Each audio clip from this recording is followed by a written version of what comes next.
the instructions from the chair. He will be here shortly. And thank you, Senator Blackburn, for joining. Senator Blackburn, do you intend to ask any questions? I do have a few questions. Well, I was just wondering if you want to go ahead and go. Chairman's let us start the committee again. He'll be here shortly, and I can defer. I'm going to be here for the duration of the committee hearing, so in interest of your time, if you would. I don't want to rush you, but...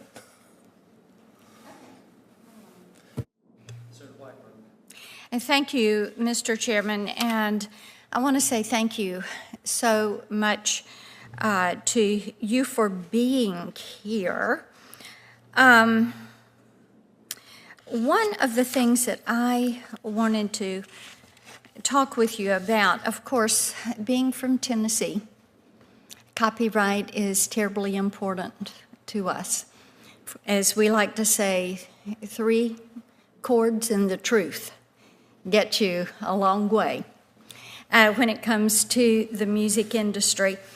And we've worked on things like the Music Modernization Act and tried to push forward some of those concepts that will strengthen copyright protections and also strengthen against infringements, which, as you know, has become really quite an issue. And I don't want you to comment on this case, but I do want you to walk through with me how you look at potential implications of a broad fair use standard. And I have filed an amicus in Andy Warhol Foundation versus Goldsmith, and that is currently before the Supreme Court. And of course, that really broad fair use standard is something that can be easily abused. So I'd love for you just to comment for a couple of minutes on that.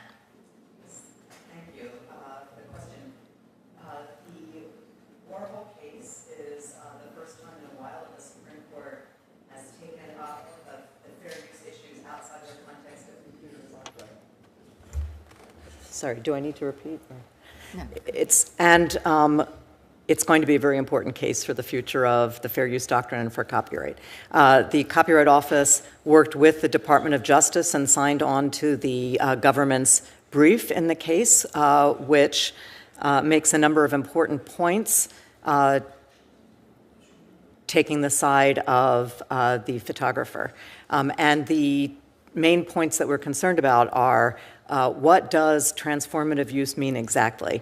And how do you interpret it? So in particular, if transformative use is interpreted too broadly, it could undermine the existence of the derivative work right in copyright law, because if anything that changes the original is called transformative, then there is no more a separate derivative work right, which is defined to mean something that changes aspects of the original work. It's a new version of the original. So one issue is, how do you define what is transformative and avoid making it so broad that it covers all derivative works? And the other question is, what's the impact of a finding of transformative use in the fair use analysis? Because the Supreme Court has cautioned in the past that no one factor should control the entire fair use determination. So it's important that even if a use is found to be transformative, that the courts still go through all of the fair use factors and weigh all of the facts and circumstances of the case in light of those factors. So for all of those reasons, we're watching very carefully what the court will do. We urge the court to interpret transformative use not too broadly and to put it into its proper place in the full fair use analysis. And I think it's also very important in this case to bear in mind that it's a case involving a use of a photograph for the same purpose that the photographer herself is licensing it for use to illustrate a magazine article about the subject. And that's quite different than, for example, the use in an art exhibit in a museum.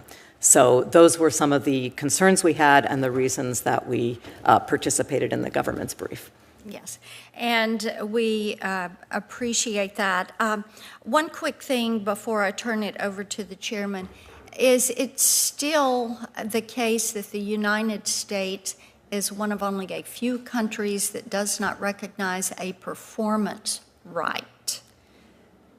Yes, you're referring to the public performance right for sound recordings. Yes. We have a narrow public performance right for sound recordings, but not for broadcasting them over the air. And you're absolutely right. We are an outlier internationally in that respect. And it's anomalous as a matter of U.S. law as well, because broadcasters do pay for the use of musical works when they broadcast them, but they do not pay the performers and record producers for the use of the particular recording of the musical work. And I'm hopeful we can soon change that. And Thank we you, would Ms. support that. Perlmutter. Thank you. Thank you, Mr. Chairman.